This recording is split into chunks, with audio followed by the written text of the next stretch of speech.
কোনদিন ভেবেছেন? মমতা কোনদিন ভেবেছে? সরকার কোনদিন ভেবেছে? 18 বছরে ভোট উঠিয়ে দিল কেন?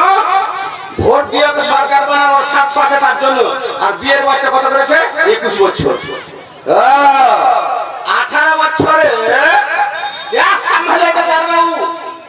18 বছরে সংসদের মন্ত্রী হতে পারবে ও। 18 বছরে মেম্বার হতে পারবে ও, কিন্তু একটা সংসার সামলাতে পারবে না। 18 বছর বিয়ে দিয়ে সংসার করে ফেললো, তোর অসুবিধা কি হয়ে গেল? বুঝলেন না, বাল্য বিবাহ হারাম।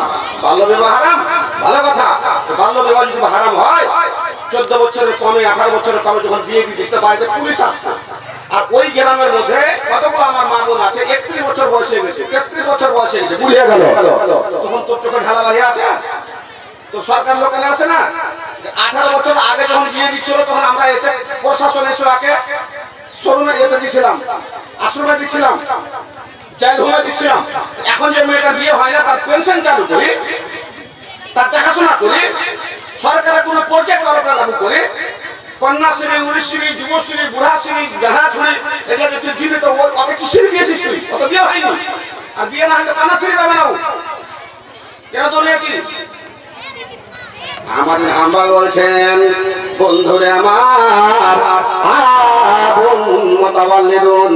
এক প্রকার বাবার নাম হচ্ছে যেই বাবার জন্ম গ্রহণ করিয়েছে, মায়ের ওদরে জন্মগ্রহণ করার আগে মার খাওয়া দাওয়া, তার চিকিৎসা, তার ডাক্তার, ওষুধ পানি সবই ব্যবস্থা করার পরে ছেলে যেদিন জন্মগ্রহণ করে গেল, সেই দিন ওই ছেলের কানে আজান দিয়ে মা ওই ছেলেকে একামত দেওয়ার পরে বাড়ি গাড়ি, জায়গা জমি, স্থাবর অস্থাবর সবই তাকে দেওয়া হয়েছে।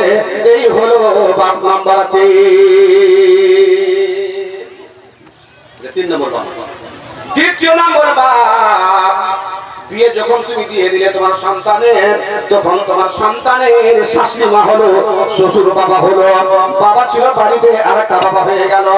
মা ছিল বাড়িতে, আরেকটা মা হয়ে গেল।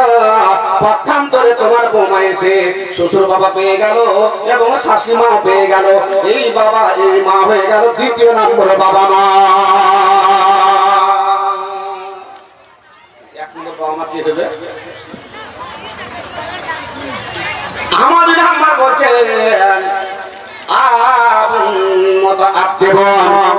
এক নম্বর বাবাকে, যেই বাবা মহিলা মাদ্রাসাতে মেয়েকে ভর্তি করালো, হিফজুল কোরআন মাদ্রাসাতে ছেলেকে ভর্তি করালো, যেই বাবা মক্তবে পাঠালো, যেই বাবা শিক্ষককে প্রাইভেটে কোরআন শিক্ষা দিল, যেই বাবা ইসলামী শিক্ষা দান করার পরে তাকে নিয়ম নীতি সমস্ত কৌশল বিধান শিক্ষাদান করার পরে 7 বছরের মাথাতে নামাজি বানালো।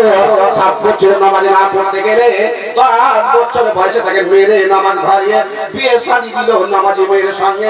এই বাবার নাম হচ্ছে 1 নম্বর বাবা।